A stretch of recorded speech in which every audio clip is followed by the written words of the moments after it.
How to reset Casio fx-991CW calculator to default. Hi guys, let's get started immediately.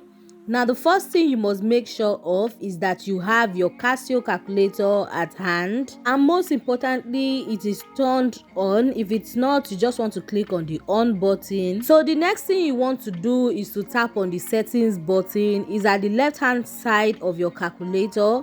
You want to tap on that. Now there should be different options on your calculator, but you want to scroll down to the reset option.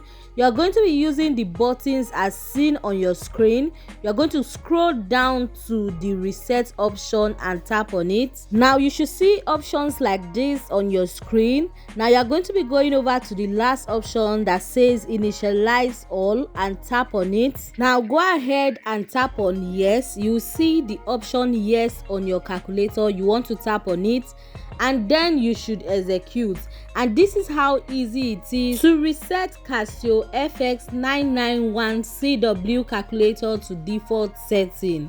Now if you found this video helpful, you want to click on the subscribe button to subscribe to this YouTube channel for more useful tutorials like this. Now I'll see you in my next video. Bye.